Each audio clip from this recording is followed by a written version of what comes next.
아름다운 모습이네요, 그죠? 우리 건원의 가정 아름답습니다. 저희도 숫자는 5인데 저 그림이 잘 안 나오더라고요.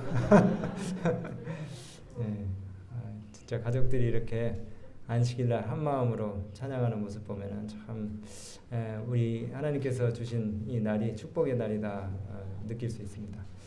오늘 참 반가운 손님들도 많이 오셨고 또 우리 아동센터 아이들 우리 김미경 집사님이 이렇게 늘 지도해 주셔서 감사드리는데 우리 귀여운 아이들 저 앞에 앉아가지고 설교 말씀 쓴다고 저렇게 앉아 있으니까 참 너무나 보기 좋네요. 또 오랜만에 우리 승훈이가 교회 나왔는데 얼마나 멋지고 좋은지 이따가 나갈 때 또 인사하시기 바랍니다. 우리 성균관대학교 지금 재학 중인데 아주 참 훌륭합니다. 오늘은 저가 4배나 갚아줘야 하리라 라는 그런 제목으로 말씀의 은혜를 나눌까 하는데요. 우리가 아까 읽었지만은 다시 한번 누가복음 19장 8절로 10절에 있는 말씀을 다시 보겠습니다. 하나님의 귀한 말씀 누가복음 19장 8절로 10절입니다.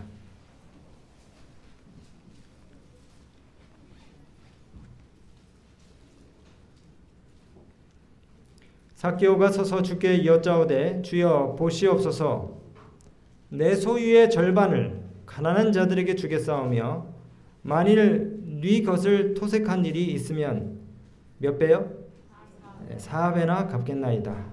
예수께서 이르시되 오늘 구원이 이 집에 이르렀으니 이 사람도 아브라함의 자손이미로다. 인자에 온 것은 잃어버린 자를 찾아 구원하려 함이니라. 여러분 우리가 그 세상에 공짜가 없다는 말 많이 쓰죠? 예. 이 말은 수고하지도 않았는데 그냥 이익만 바라보는 그런 상황에서 쓰는 말이에요. 공짜 바라지 말라 그 말입니다. 근데 또 이 말을 한편 이런 의미로도 쓸 수가 있을 것 같아요. 잘못한 일의 대가는 반드시 치르게 된다. 근데 성경에 보면 정말로 죄의 대가를 아주 톡톡히 치른 그런 그 부조들의 이야기가 많이 나오는데요. 이런 얘기들을 읽을 때마다 이 죄가 가져다준 쓰라리고 참혹한 결과들에 대해서 다시 한번 생각해 보게 됩니다. 그러면서 죄의 치명적인 성질과 그 어마어마한 대가가 얼마나 되어야 되는지에 대해서 깊이 생각해 보게 돼요. 지난주 기도록에 나온 이야기를 좀 인용을 하려고 그러는데요. 여러분 한때 우리 한국 사회에서 그 라돈이 발암물질 침대로 아주 떠들썩했잖아요. 근데 그 라돈이라고 하는 물질의 형님격 되는 라듐이라는 게 있습니다. 여러분 라듐을 누가 발견했습니까? 예, 키리 부인. 폴란드 출신이면서 프랑스의 과학자 마리 퀴리 여사가 발견을 했어요. 근데 처음에는 이 라듐이 그렇게 해로운 물질인지 몰랐어요. 이게 방사능 물질이거든요. 그래서 이 라듐을 발견한 지 얼마 지나지 않아서 라듐으로 야광 페인트를 만들고 그다음에 그 야광이 이제 그 시계 있잖아요. 옛날에 그 아날로그 시계 보면은 그 시침 들어가는 부분에 야광으로 이렇게 칠해져 있어요. 밤에도 볼 수 있는 거. 그게 라듐이거든요.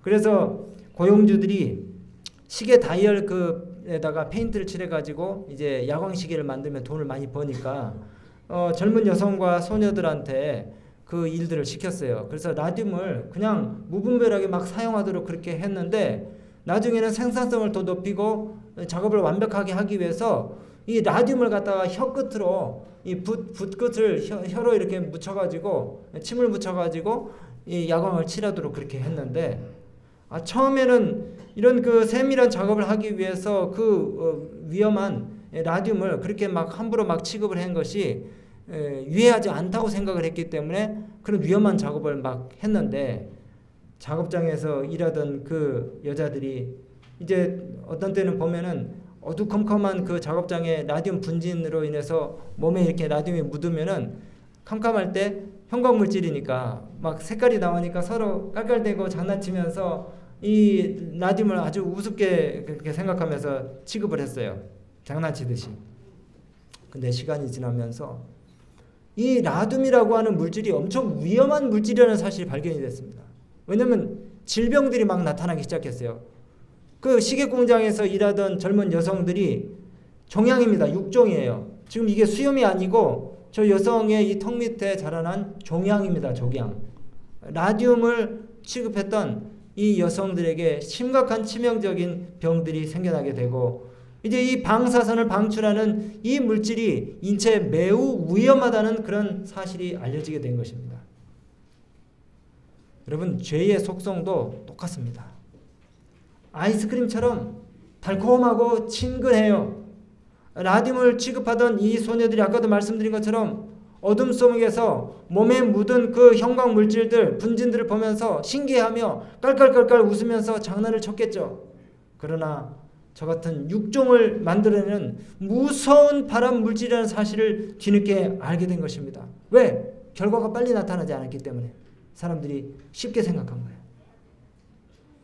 죄라는 것도 마찬가지입니다. 우리 어른들이 어린 자녀들한테 이거 하지 마, 이거 안 돼, 이렇게 얘기하는 것들이 다 뭡니까? 어른들이 한번 경험을 해보고 그 다음에 크게 손해를 본 다음에 경험적으로 우리 자녀들한테 아니면 젊은이들한테 일러주는 말이잖아요. 해롭다는 것. 그 결과가 당장 나타나지는 않지만은 분명히 치명적이라는 사실을 이야기해 주는 것입니다. 참 이 죄라는 것이 달콤해 보이고 매력적이어 보이고 별 위협적인 요소들이 없는 것처럼 그렇게 보여요. 그 어두운 면이 늘 쉽사리 확인되지 않는다는 것이 문제입니다. 그래서 반드시 치명적인 결과가 따르는 이 죄를 사람들이 장난감 다루듯이 그렇게 취급하는 사람들이 있어요. 오늘 우리 시대의 문제는 그리스도인들조차도 갈수록 죄의식이 희박해져 가고 있다는 것입니다. 그게 뭐 대수로? 뭐 그럴 수도 있지. 지난번에도 말씀드렸지만은 포스트 모더니즘 사회는요, 상대주의, 모든 것을 다 그럴 수 있겠지 하면서 그냥 인정해버리는 것입니다. 죄의 경계가 모호해지는 그런 시대예요. 이것쯤이야 생각하면서 죄를 가볍게 여긴다는 것입니다. 그러나 성경은 로마서 6장 23절에 죄의 삭은 뭐라고요? 사망이라고 이야기하고 있습니다. 사망. 라듐이 이 땅에 우리 육신적인 목숨을 앗아갔다면 죄는 영생을 가로채는 더 위험한 물질입니다. 죄 때문에 죽는 사람들이 궁극적으로 둘째 사망이라는 파국을 맞는다는 사실이에요. 오늘 본문 누가복음 19장 9절과 10절에 우리가 잘 아는 삭개오 이야기가 나옵니다. 삭개오는 예수님을 알기 전에 죄에 대해 지나쳤고 양심의 소리를 무시하고 회개의 필요성을 못 느끼고 살았을 것입니다. 그 당시에 세무서 직원들의 관행처럼 과도한 세금을 매기고 법을 악용해서 사람들의 주머니를 갈취한 적도 있었을지 몰라요. 그런데 그가 예수님에 대한 소문을 듣고 그분을 만나고 개인의 구주로 주님을 영접하는 순간에 그의 심령 가운데 변화가 일어나기 시작했습니다. 매우 가치없는 자신에게 몸을 낮추시는 그리스도의 사랑과 그 겸양을 보자 감동이 되었고 놀라서 할 말을 잃었어요. 그리고 자신의 죄된 모습을 바라보기 시작하는 것입니다. 자신이 지나쳤던 과거의 그 무서운 죄의 맹독성 그리고 그 치명성을 깨닫게 되자 회개가 그의 마음 깊은 곳에서부터 진정으로 일어나기 시작한 것이에요. 죄에 대한 대가로 얼마나 치러야 될 값이 큰지 그가 깨닫게 된 것입니다. 그래서 삭개오가 뭐라고 고백합니까? 죄의 맹독성, 자신의 그 죄로 인해서 정말 비참해진 모습을 반성하면서 회개하면서 그것을 갚기 위해 삭개오가 뭐라고 고백해요? 내 소유의 절반을 가난한 사람들에게 나눠주고 내가 네 것을 토색한 일이 있으면 몇 배를 갚겠나이다? 4배를 갚겠나이다. 4배. 이거는요, 자신의 죄가 얼마나 정말 더럽고 누추한 것인지를 깨닫는 사람이 하는 고백이에요. 여러분이 다른 사람의 기물을 파손시켜가지고 그것을 4배로 갚는 것이 쉬운 일일까요? 저도 옛날에 학교에서 운동장에서 친구들하고 이렇게 장난치는데 야구공이 있어가지고 이게 저쪽 반대쪽 골대 쪽으로 던진다는 것이, 제가 또 운동신경이 좀 둔하지 않습니까? 예. 골대 쪽으로 던진다는 것이 옆에 학교 창문 유리창 쪽으로 던져버린 거예요. 유리창이 와장창 깨졌는데 그걸 그대로 뭡니까? 보상을 수리를 해야 되잖아요. 근데 아깝더라고요. 예? 아니 뭐 그럴 수도 있지. 예? 학생이 뭐 유리창 하나 깨뜨릴 수도 있지. 근데 그거를 몇 배로 갚아야 된다고요? 4배로. 자신의 죄를 진정으로 깨닫는 사람은 그 죄의 대가를 그렇게 크게 치러야 된다는 사실도 알아야 되는 것이에요. 여러분, 삭개오가 죄의 흉악성을 깨닫고 진정으로 회개했습니다. 부자가 아무리 재산이 많다고 재산의 반을 내놓는다는 것은 상상하기 어려운 일이에요. 여러분 돈 많은 분들이 돈이 막 차고 넘쳐서 어떤 사람들이나 어떤 단체에 막 기부하고 후원하는 것으로 생각하지 마시기 바랍니다. 돈 많은 사람도 나름대로 애로점이 많이 있어요. 예. 이 재산의 절반을 내어놓는다는 것 쉬운 일 아니에요. 삭개오는 세리장으로서 부자였습니다. 자신의 재산의 반을 가난한 사람에게 나눠준다는 이 말은 우리가 그냥 한번 읽고 지나치는 말이 아니라 삭개오에게는 엄청난 결심 후에 일어난 말인 것이에요. 근데 그것뿐만이 아니라 이 삭개오가 또 뭐라고 얘기하겠습니까? 남의 것을 토색, 곧 부정한 방법으로 갈취한 것에 대한 4배의 보상을 자기가 갚겠다고 그렇게 이야기를 한 것입니다. 4배. 삭개오가 4배를 갚겠다고 선언한 이유, 좀 전에도 말씀드린 것처럼 하나님 말씀을 잘 알고 있었던 이 삭개오가 출애굽기 22장에 있는 말씀을 의식한 것 같아요. 출애굽기 22장 1절에 보시면요, 오래전에 모세를 통해서 이스라엘 백성들에게 주어진 그 기별에 이런 말씀이 있습니다. 사람이 소나 양을 도적질해서 잡거나 팔면 그는 소 하나에 소 몇 마리로 갚으라고요? 5마리로 갚고, 양을 빼앗겼으면 양 한 마리에 몇 마리로요? 4마리를 갚을지니라. 네, 아마 이 말씀을 삭개오가 의식했던 것 같아요. 남의 것을 토색하면 최소한 몇 배는 갚아야 된다고요? 4배를 갚아야 4배. 근데 이제 예수님 만난 이후로 말씀대로 사는 자가 된 이 삭개오가 이 말씀을 실천하고 싶었던 것 같아요. 여러분, 근데 한편으로 또 생각하면 자기가 잘못한 일에 대해서 4배로 다시 되갚아야 된다는 사실은 정말 그 죄의 대가가 참으로 크고 그 값을 치르는 것이 중하고 무겁다는 사실도 우리에게 암시하고 있는 것이에요. 4배. 4배를 갚아야 하는 그 근거에 대한 어떤 이유를 우리가 찾기가 힘들지만, 피해를 입힌 것이 다시 말씀드리지만 2배도 아니고 3배도 아니고 몇 배요? 4배라. 그만큼 죄라는 것이 무겁고 두렵고 멀리해야 되는 그런 상대라는 얘기예요. 여러분, 이제 죄가 무섭습니까? 몇 배로 갚아야 된다고요? 4배. 옛날에 함무라비 법전에 보면은 고대 근동 사람들이 눈은 눈으로, 이에는 이로, 그런 얘기 있었죠. 요거는 4배가 아니에요. 그냥 1대1입니다. 1대1. 근데 몇 배로 갚는다고요? 4배로. 그러면 상대방 눈 뽑게 했으면 내 눈 몇 개 뽑아줘야 돼요? 4개 뽑아줘야 돼요. 죄가 무서운 겁니다. 죄가 무서워요. 좀 더 우리가 더 이야기를 해보죠. 사무엘 하에 보면은 다윗의 이야기를 통해서도 우리가 4배 보상 법칙을 염두하게 하는 그런 이야기가 나옵니다. 그러면서 그 죄의 참혹한 결과가 얼마나 쓰라린 것인지 우리가 알 수 있어요. 여러분, 다윗이 우리아의 처 누구요? 밧세바. 밧세바를 빼앗는 과정에서 거짓말, 간음, 그리고 살인 교사 등의 악질적인 죄를 지었어요. 다윗이. 그리고 그 밧세바를 통해서 낳은 아이가 여호와의 지심으로 말미암아 며칠 만에 죽었습니까? 7일 만에 죽었어요. 7일 만에 심히 앓다가 이 유아가 죽었습니다. 이 이야기를 읽으면 이런 생각이 들 수도 있어요. 아니, 아무리 다윗이 지은 죄가 크다고 그 무고한 아이가 죽임을 당하는 것은 너무 과한 일 아닌가? 아버지가 죄를 지었는데 왜 그 값으로 아들이 죽어야 되는가? 그것도 하나님께서 직접 그 사실을 선지자를 통해서 선고하고 그렇게 집행되었다고 우리가 읽는데 하나님 말씀. 그럼 하나님의 공의는 도대체 어디 계신 것인가? 의심할 수 있어요. 그런데 다윗과 나단 선지자의 대화를 통해서 우리가 분명하게 두 가지 깨달을 수 있는 사실이 있어요. 그것은 바로 죄라고 하는 것은요, 반드시 그 무서운 대가를 치르게 된다는 사실입니다.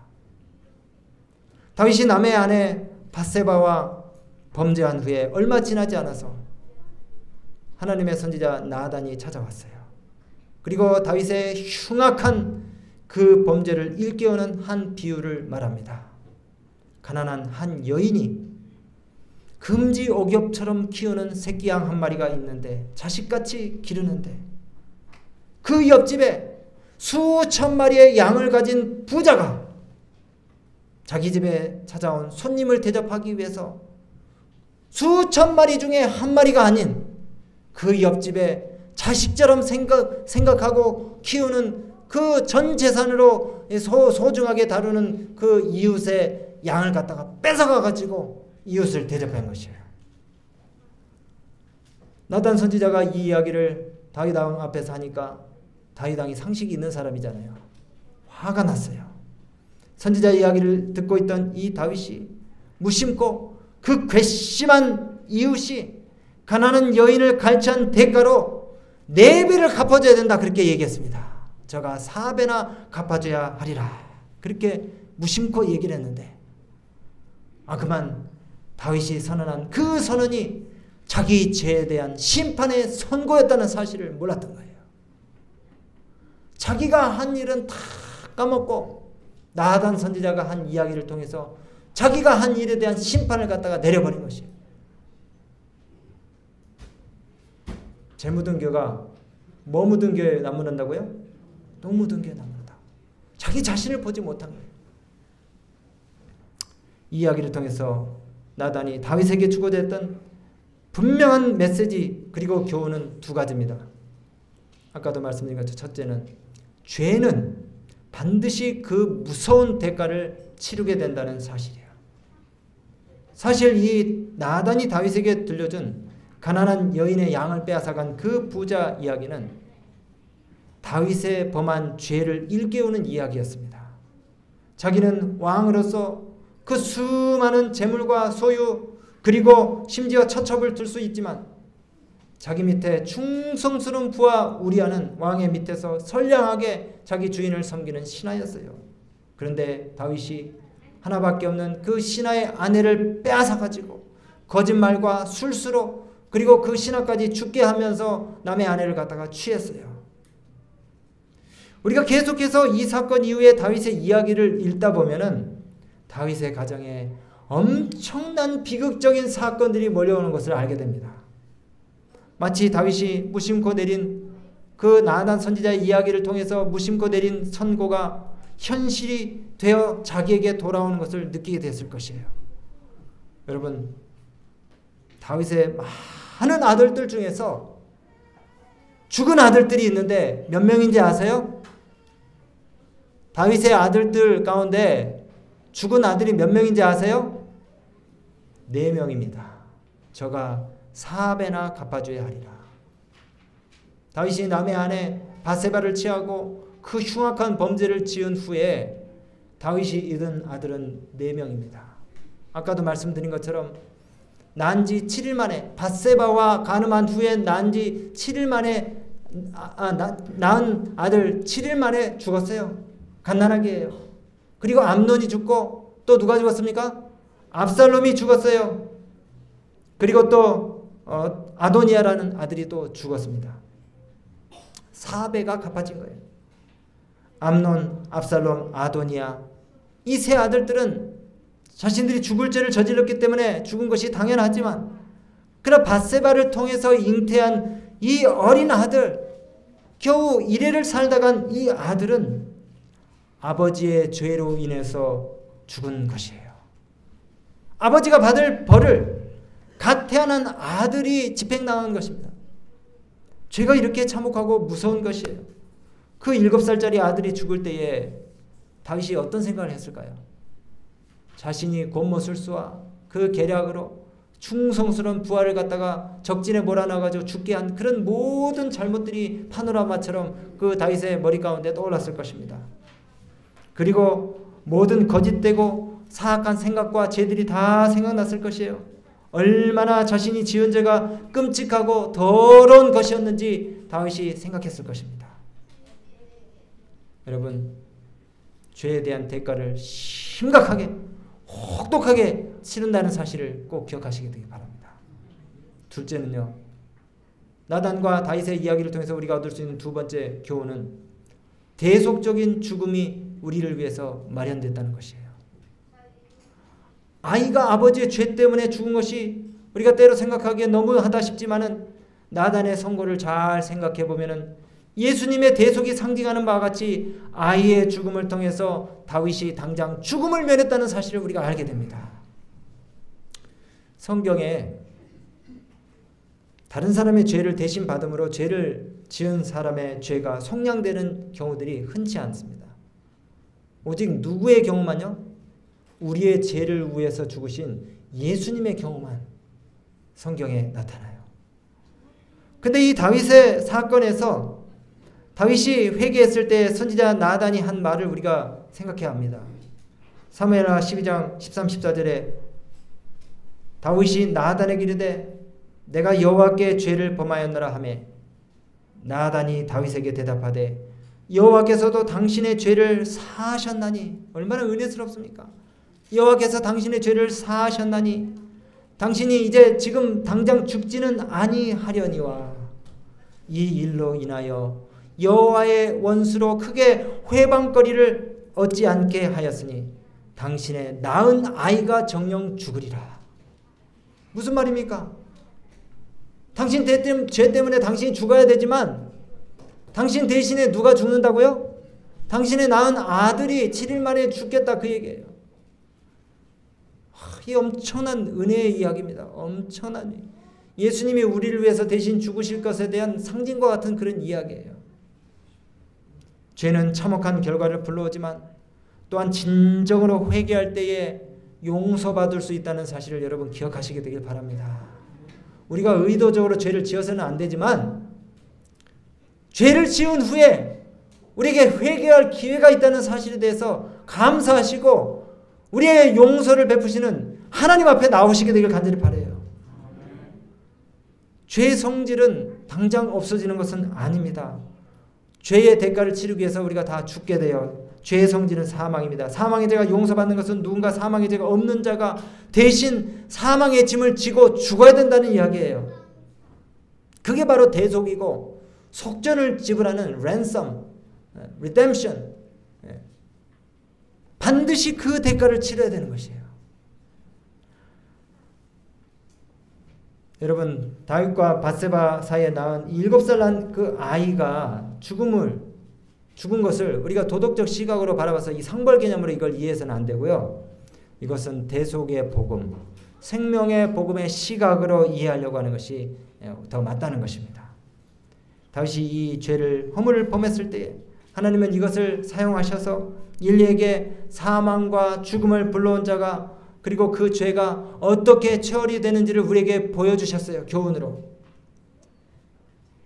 당신이 죽지 아니하려니와 당신의 낳은 아이가 정녕 죽으리이다. 여러분, 나단 선지자의 이 선고를 읽으실 때마다 우리 죄를 위해서 십자가에 대신 달려 죽으신 예수 그리스도를 생각하시게 되길 간절히 바랍니다. 예수님이 우리가 당해야 될 죽음을 당하셨기 때문에, 그 형벌을 당하셨기 때문에 우리가 살게 되었다는 사실을 감사하시게 되길 바라요. 아담이 선악과를 먹고 죽음을 맞이하게 됐을 때에 그 사망은 사망이 되지 않는 분, 바로 둘째 아담 예수 그리스도께 옮아가게 되고 주님이 죽으심으로 이 사망이 다 해결된 것입니다. 오늘 저는 이제 말씀을 마치면서 여러분, 그 7일 만에 죽은 아이 있잖아요. 불쌍하지 않습니까? 세상의 맛도 세상 구경도 하지 못하고 죽었어요. 근데 이 아이는 반드시 주님 오시는 날 부활하게 될 것입니다. 그리고 주님과 함께 영원히 하늘에서 구속의 노래를 부르면서 살게 될 것이에요. 이만하면 됐습니까? 네. 다윗의 구원을 위해서 희생당했지만은 그는 부활로 보상을 받게 될 것입니다. 오늘 말씀의 제목으로 다윗이 무심코 내뱉은 말, 저가 4배나 갚아 주어야 하리라. 또 삭개아가 참된 회개를 경험한 후에 예수님께 선언한 말, 네 것을 제가 토색한 일이 있으면 4배나 갚겠나이다 하는 그 말을 여러분이 생각하실 때마다 죄가 얼마나 참혹하고 무서운 것이고 그 많은 비용과 값을 치르게 하는 것인지를 꼭 기억하시게 되길 바라요. 저는 이 말씀을 준비하다가 이번 열세 기억절의 성경절들 가운데 이 세 번째 안식일에 주어진 그 성경절을 생각해 보게 됐어요. 창세기 4장 7절에 있는 말씀인데요. 네가 선을 행하면 어찌 낯을 들지 못하겠느냐. 네가 선을 행치 아니하면 죄가 문 앞에 엎드러져 있느니라. 그리고 뭐라고 말씀하십니까? 죄가 너를 원하나 너는 죄를 다스릴지니라. 근데 이 말씀을 가만히 생각해 보니까 야, 엄청난 말씀이더라고요. 엄청난 말씀. 여러분, 우리가 죄의 유혹을 많이 받습니까? 살면서 죄의 유혹을 엄청 많이 받잖아요. 뭐 우리가 뭐 술집 가가지고 막 이렇게 뭐 잘못하고 그런 거 아니라도 다른 사람 미워하고 그 다음에 또 시기 질투하고 그 다음에 또 뭐 그런 잘못들 많이 하잖아요.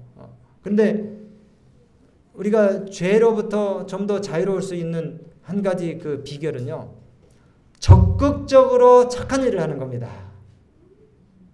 적극적으로 선을 행하는 것이에요. 죄가 우리를 주관하고 다스리지 못하도록 하기 위해서 우리가 뭘 해야 된다고요? 선을 행하는 것이에요. 네가 선을 행하면 어찌 낯을 들지 못하겠느냐. 물론 주석적인 의미는 그게 좀 아닐 수도 있어요. 그런데 그냥 문자 그대로 자고 그대로 한번 또 적용을 해보자면 그거예요. 여러분, 적극적으로 착한 일을 하시고 선한 봉사를 하실 때에 우리가 그 유혹과 또 큰 값과 비용을 치러야 되는 죄로부터 자유로울 수 있다는 것이에요. 적극적인 봉사를 통한 선을 실천하지 않으면 죄가 우리를 호시탐탐 수시로 넘어뜨리려고 하면서 우리의 약점을 공격한다는 것입니다. 오늘 다시 말씀을 마치면서 여러분, 죄를 절대 우습게 보지 마세요. 사단의 계략을 쉽게 생각하지 마세요. 죄에 휘둘리지 마시고 성령의 도우심으로 죄를 이기시게 되길 바랍니다. 죄의 대가를 치르기 위해서 형벌이 왜 필요합니까? 법을 세우고 바로잡기 위해서 그런 것이에요. 약자들을 보호하기 위해서 그런 것입니다. 우리가 때로 야속하고 야박하게 여길지 모르지만 죄에 대한 선고는 법을 유지하는 데 꼭 필요한 것이에요. 하나님의 보호자의 기초가 뭡니까? 사랑뿐만이 아니라 공의입니다. 우리 자녀 키울 때도 그러잖아요. 오냐 사랑으로만 해서는 안 되고 어떻게 해요? 때로는 채찍과 교훈으로 자녀들을 가르쳐야 되는 것처럼 하나님의 법이 수호가 되어야 되는 것이에요. 그래서 예수님이 십자가에 달리신 것입니다. 죄값을 치르시고 하나님의 보호자의 기초인 법을, 공의를 수호하기 위해서 주님이 십자가에 달려 돌아가셨어요. 그러면서도 그 사랑을 우리에게 100% 완벽하게 표현하셨는데 그 십자가에서 여기 지난주에 인용했던 말씀을 또 한 번 다시 인용하고 마치겠습니다. 흠없는 하나님의 아들이 십자가에 달리셨습니다. 그분의 살은 채찍에 맞아 찢어졌고 그처럼 자주 축복하시기 위해서 펴시던 그분의 손은 나무 막대기에 못 박히셨다. 사랑의 봉사로 피곤할 줄 모르던 그분의 발도 나무 기둥에 못 박히셨고 그분의 고귀한 머리는 가시관에 찔리셨다. 그분의 떨리는 입술은 비통에 부르짖음 바랬다. 그분이 참으신 모든 것, 곧 그분의 머리와 손과 발에서 흘러내린 핏방울과 그분의 몸을 괴롭힌 고통과 아버지께서 얼굴을 숨기심으로 그분의 영혼을 가득 채웠던 말할 수 없는 고민은 우리 인류 각 사람에게 이렇게 말한다. 하나님의 아들이 이와 같은 죄악의 짐을 지기로 동의하신 것은 다 그대를 위함이다.